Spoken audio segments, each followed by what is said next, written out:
আমাদের সেক্রেটারিয়েটে গত মধ্যরাতে আগুন দেয়া হয়েছে, আপনারা জানেন। আগুন দেয়া হয়েছে নাহিদের মন্ত্রণালয়ে, আসিফের মন্ত্রণালয়ে, অর্থ মন্ত্রণালয়ে, এলজিআরডি মন্ত্রণালয়ে। গুরুত্বপূর্ণ রাষ্ট্রের যে হার্ট, যে হৃৎপিণ্ড, যেখান থেকে গোটা বাংলাদেশ চলে, সেখানে আগুন দেওয়া হয়েছে। এখানে আগুন দেয়া মানে সারা বাংলাদেশের উপরে আগুন দেয়া। যারা আগুন দিয়েছে তারা ফ্যাসিবাদের দালাল, তারা এই বাংলাদেশের দুশমন, তারা ভারতের বন্ধু, তারা বাংলাদেশের শত্রু।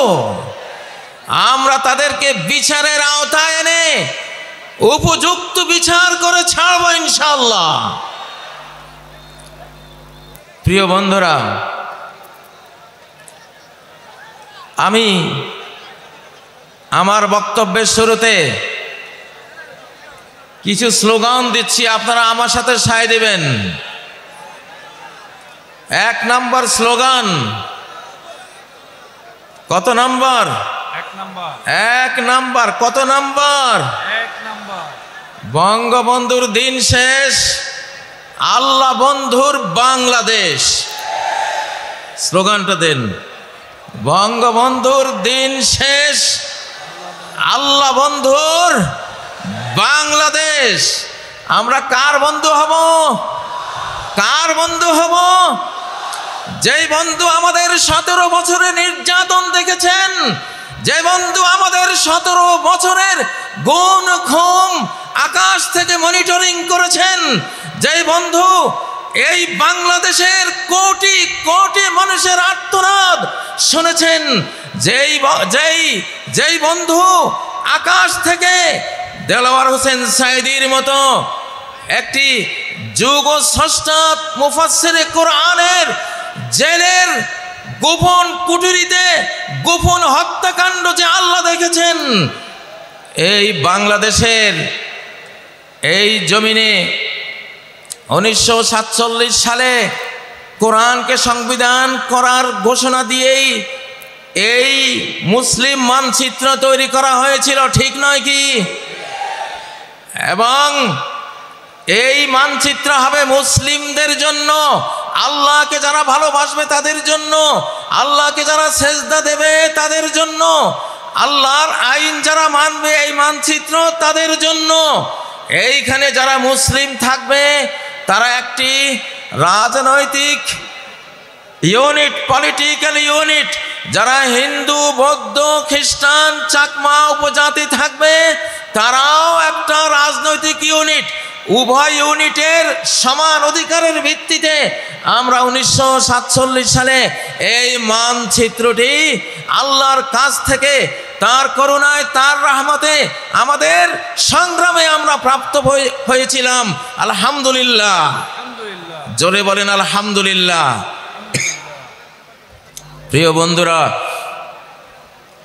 আমাদের এই ওয়াদা এখন পূরণের শেষ সুযোগ। কোরআন দিয়ে বাংলাদেশ শাসনের এখন সর্বশেষ সুযোগ। অতীতে যারা ভুল করেছে, বঙ্গবন্ধুরা ভুল করেছেন, কোরআন দিয়ে বাংলাদেশ শাসন করেননি। তার আগে আইয়ুব খান ভুল করেছিলেন, কোরআন দিয়ে কোরআনের জন্য নেয়া বাংলাদেশকে কোরআন থেকে বঞ্চিত করেছিলেন। তারপরে স্বাধীন বাংলাদেশ হয়েছে, একে একে সবাই এই ভুলটা করেছেন। তারা কেউই আল্লাহর সাথে করা ওয়াদা রক্ষা করেননি, এই জন্য তাদেরও ভালো পরিণতি হয়নি, আর জনগণ আমাদেরও ভালো একটা পরিণতি আমরা পাইনি। আমরা কি সামনেও সেই পরিণতি চাই? আমরা কি আবার গুম খুন হতে চাই? আবার আমরা মিথ্যা মামলায় জর্জরিত হতে চাই? আবার আমরা নির্যাতনে, নিষ্পেষণে দেশান্তরিত হতে চাই? যদি না চাইলে তো হবে না ভাই। চাওয়ার পক্ষে কিছু কর্মসূচি তো নিতে হবে কিনা? সেই কর্মসূচিগুলি আজকে দিচ্ছি। প্রথম কর্মসূচির ঘোষণা হলো বঙ্গবন্ধুর দিন শেষ, আল্লাহ বন্ধুর বাংলাদেশ। আল্লাহ ছাড়া কোনো বন্ধু আছে? নাই। অনেক বন্ধু পৃথিবীতে জোটে, কিন্তু শেষ প্রান্তে গিয়ে জীবনের দেখা যায় কেউই নাই। কে আছে? কে আছে? আল্লাহ আছে। মাকে কত ভালোবাসি, মা কি কবরে যায়? খেলার সঙ্গীদেরকে কত ভালোবাসি, তারা কি কবরে যাবে? সমপাঠীদেরকে কত ভালোবাসি, তারাও কি কবরে যাবে? স্ত্রীকে ভালোবাসি, তারা স্ত্রীরা কি কবরে যায়? কেউই যায় না। নিদানকালে কেউ থাকে না। আমি আমার রচিত একটি কবিতা দিয়ে বিষয়টা বুঝাচ্ছি আপনাদেরকে, যে আল্লাহই একমাত্র বন্ধু। জেলখানায় সিদ্ধান্ত নিয়েছি বাংলাদেশকে আল্লাহর মজনুনদের দেশ বানাবো ইনশাআল্লাহ। আমরা কার মজনু হব? কার মজনু হব? উযকুরুল্লাহ হাত্তা ইউকালা মজনুন। আল্লাহকে এমন ভাবে স্মরণ রাখো, এমন ভাবে ডাকো যেন শ্রোতারা দেখে শুনে মনে করে যে তুমি একটা পাগল। এটা তো হাদিস, ঠিক না? মাতৃমায়ার আঁচল ছিঁড়ে গেলাম খেলার মাঠে, কদিন পরে সে মাঠ ছেড়ে গেলাম বিদ্যাপীঠে। বিদ্যালয়ের দিন ফুরালে জড়ো হলাম প্রাতে, নয়ন জলে বুক ভাসিয়ে গেলাম যে যার পথে। আবার এলো জীবন জুড়ে যৌবন রাঙ্গিনী, মনে হলো এবার পেলাম আসল সঙ্গিনী। কোলের শিশু আসলো যখন মায়ার সুতোয় গেথে, আগের মতো সেই প্রীতি আর রইল না তার সাথে। পুত্র কন্যা নাতি পুতি জড়িয়ে মায়ার জালে, একে একে আসলো গেল সবই আমার কোলে। ভাই বেরাদার ভক্ত প্রেমিক, ভাই বেরাদার বন্ধু স্বজন ভক্ত প্রেমিক মেলা, ধীরে ধীরে ফুরিয়ে এলো জীবন সাজের বেলা। একলা ঘরে একলা খাটে জীবন শেষে এসে, জীর্ণ দেহে পড়ে আছি চোখের জলে ভেসে। আসলো না কেউ, থাকলো না কেউ পারাপারের ঘাটে, জীবন সাথী মরণ সাথী আল্লাহ রলেন সাথে। লা ইলাহা ইল্লাল্লাহ, তাই তো বলো মন, আল্লাহ বিনে বন্ধু তোমার নেই যে কোনো জন। অতএব বলছি, এবারের বাংলাদেশ কার বাংলাদেশ? আল্লাহ বন্ধুর বাংলাদেশ, ঠিক নয় কি? কারা কারা আল্লাহকে বন্ধুরূপে পেতে চান?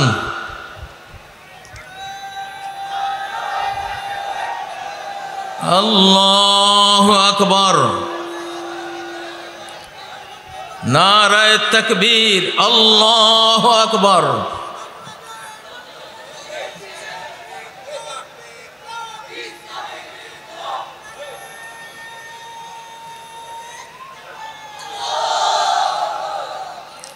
প্রিয় বন্ধুরা, আল্লাহ যদি সাথে থাকেন তাহলে পার্শ্ববর্তী দেশ আমাদের বিরুদ্ধে হুঙ্কার দিচ্ছে, হুঙ্কারের কোনো পরোয়া আমরা করব না। আমাদেরকে মিয়ানমার হুঙ্কার দিচ্ছে, আরাকান আর্মি হুঙ্কার দিচ্ছে, কোনো পরোয়া আমাদের নাই। যদি সর্বশক্তিমান ইটারনাল পাওয়ারের মালিক Allah, able to do all things যিনি, আলা কুল্লি শাইইন কাদির যিনি, আমরা তার রাজনীতি করি, আমরা তাকে বিশ্বাস করি, তার উপরে ট্রাস্ট স্থাপন করি, তার উপরে আস্থা রাখি, আমরা তাকে নিয়েই বাংলাদেশ গড়ব ইনশাআল্লাহ। প্রিয় বন্ধুরা, দ্বিতীয় স্লোগান কত নম্বর? ৭২-এর বিধান শেষ, ৭২-এর বিধান শেষ, আল কোরআনের বাংলাদেশ। জোরে বলেন, ৭২-এর বিধান শেষ, আল কোরআনের বাংলাদেশ। আমরা ৭২-এর বিধান দেখেছি, বিগত ১৭ বছর নিষ্পেষিত হয়েছি, নির্যাতনের স্টিম রোলার আমাদের উপর চালানো হয়েছে ৭২-এর বিধানের অজুহাত দেখিয়ে, ঠিক নয় কি? কারা কারা ৭২-এর বিধান চান? ভুলেও কেউ হাত তুললো না, মাশাআল্লাহ। আমরা কি চাই? ৭২-এর বিধান শেষ, আল কোরআনের বাংলাদেশ ইনশাআল্লাহ। এবার ধীরে ধীরে আমরা কোরআনের দিকে এগিয়ে যাব। আমরা বলছি না এক বছরেই গোটা কোরআন নিয়ে আসব। কোরআন নাজিল হয়েছে 23 বছরে, ঠিক নয় কি? একটু একটু করে কোরআন পৃথিবীতে এসেছে, আমরাও একটু একটু করে কোরআন নিতে থাকবো ইনশাআল্লাহ। রাজি আছেন? ডক্টর ইউনূস সাহেব, ওয়াকারুজ্জামান সাহেব, যারা রাজনীতি করছেন, সবার প্রতি এই মাহফিল থেকে আমরা দাবি দিলাম, আমাদের 7 জানুয়ারি যে সংবিধানের রিপোর্ট পেশ করা হবে, সেই রিপোর্ট কোরআনের সাথে মিলতে হবে একেবারে অক্ষরে অক্ষরে। যদি কোরআনের সাথে কোনো একটি ধারা উপধারা যদি বিরোধ তৈরি করে, আমরা সেই সংবিধান ছুঁড়ে ফেলে দেব ইনশাআল্লাহ।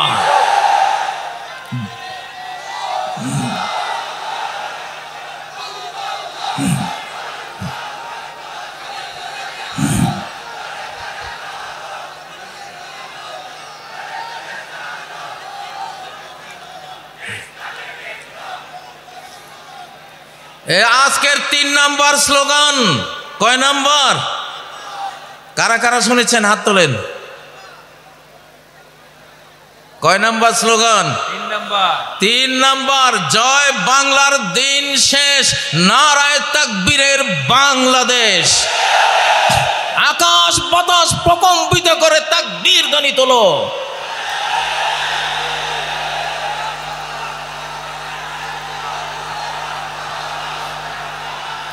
তোলো তোলো, আসমান জমিন কাঁপিয়ে তোলো তাকবীর ধ্বনিতে। আরশের উপরের আল্লাহ শুনুন।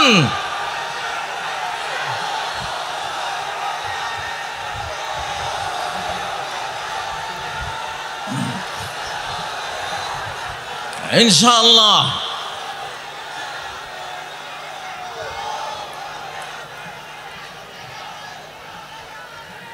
এইবারে আমাদের এই তাকবীর বিশ্ব বিজয়ী তাকবীর। এইটা এমন এক হাতিয়ার, এমন এক উইপন্স, এই হাতিয়ারের মোকাবেলা কোনো পরমাণু বোমার পক্ষে সম্ভব নয়। সহিহ মুসলিমে তুরস্কের যে ইস্তাম্বুল শহর রাজধানী আছে, ইমাম মাহাদির বাহিনী আজ থেকে কয়েক বছর পরে সেই রাজধানী দখল করবেন, সেকুলারদের হাত থেকে উদ্ধার করবেন। কোনো অস্ত্র দিয়ে যুদ্ধ হবে না ইস্তাম্বুল দখলে, শুধু বলবে লা ইলাহা ইল্লাল্লাহু আল্লাহু আকবার, তাকবীর দিয়ে জয় করা হবে। ইউরোপের প্রবেশদ্বার যে ইস্তাম্বুল, সেই ইস্তাম্বুল নগরী আলহামদুলিল্লাহ। আবার বলছি নারায়ে তাকবীর, আল্লাহু আকবার। এখানে যারা ইসলামী দল করেন তারা তো আছেন, ধর্মপ্রাণ যারা আছেন তারা আছেন। আমি জিআর বিএনপির যারা আছেন, প্রেসিডেন্ট জিআর বিএনপির যারা আছেন তাদেরকে বলছি, আপনারা জিয়াকে ভুলে গেছেন, জিয়ার রাজনীতি অনেকেই ভুলে গেছেন। যদি বিএনপি হতে চান, জিয়ার ভাঙ্গা সুটকেস আপনাদের হাতে দেখতে চাই। যদি বিএনপি হতে চান, তাহলে আপনাদের বাড়িতে আলু ভর্তা আর ডাল ভাত খাওয়ার রেওয়াজ আমরা দেখতে চাই। যদি বিএনপি হতে চান, ছেঁড়া গেঞ্জি আপনাদের গায়ে আমরা দেখতে চাই। যদি বিএনপি হতে চান, তাহলে 7ই নভেম্বর জাতীয় সংহতি দিবস, জয় বাংলা স্রোতের, জয় বাংলার নাফাক স্লোগানে 71 থেকে 75 পর্যন্ত নারায়ে তাকবীর স্লোগান বন্ধ হয়ে গিয়েছিল। নারায়ে তাকবীর স্লোগান বাংলার আকাশে বাতাসে ধ্বনিত হতে পারেনি, কারণ জয় বাংলা হলো ভারতের স্লোগান। বাংলা বললে বাংলাদেশ বুঝায় না, বাংলা বললে বাংলাদেশ বুঝায় না, এটার ভিতরে ভারতও ঢুকে যায়, ঠিক নয় কি? পশ্চিম বাংলাকে ভিতরে আনার জন্য এবং পশ্চিম বাংলার টানে পূর্ব বাংলা অর্থাৎ বাংলাদেশ দখলের জন্য স্লোগান তৈরি করা হয়েছিল জয় বাংলা। সেই জয় বাংলা একটা শিরকি স্লোগান। আমার লক্ষ্মীপুর জেলার বশিকপুর গ্রামের 12 বছরের ছেলে, লালবাগ মাদ্রাসার ছাত্র মৌলানা আব্দুল জব্বার সাহেবের ছেলে, ছোট্ট শিশু, মুক্তি বাহিনী, ওই সময়ের কিছু মুক্তি বাহিনী যারা ভারতের দালালি করত, সবাই না, সবার কথা বলছি না, ওই দালালগুলো বলল, এই ছেলে এইদিকে আয়, জয় বাংলা স্লোগান দেশে বলল আমি দেব না। এটা শিরিক। কেন শিরিক? উহুদ যুদ্ধের সময় আবু সুফিয়ান নবীজির আর সাহাবীদের আপাত পরাজয় দেখে বলছিল উলু হুবাল, আয় জয় হুবাল। উলু হুবাল মানে কি? হুবাল তাদের মূর্তি, আর উলু মানে জয়, জয় হুবাল। এই জয় কথাটা উলুর বাংলা। উলু, ওরা উলু দেয় না, উলু দেয় না, এই উলু থেকে উলু দেয়, ওটা মূর্তি পূজা। জয় হুবাল বলেছিল আবু সুফিয়ান। ওমর বললেন, ইয়া রাসূলুল্লাহ, আমরা কি বলবো? নবীজি বললেন, তোমরা বলো আল্লাহু আলা ওয়াজাল। তো সেই উলু হুবালেরই অনুবাদ করে জয়, জয়ের সাথে যুক্ত হলো বাংলা জয় বাংলা, একটা শিরকি স্লোগান, ঠিক নয় কি? এই জন্যই আজকে ঘোষণা দিলাম, জয় বাংলার দিন শেষ, নারায়ে তাকবীরের বাংলাদেশ। আমি বিএনপিকে বলতে চাই, আপনাদের জিয়া, আপনারা জানেন না অনেকেই, আপনাদের জিয়া 7ই নভেম্বর এই স্লোগান 71-এর পরে নতুন করে এই বাংলাদেশকে উপহার দিয়েছিল। অতএব বিএনপিরও স্লোগান হবে নারায়ে তাকবীর, আল্লাহু আকবার, ঠিক নয় কি?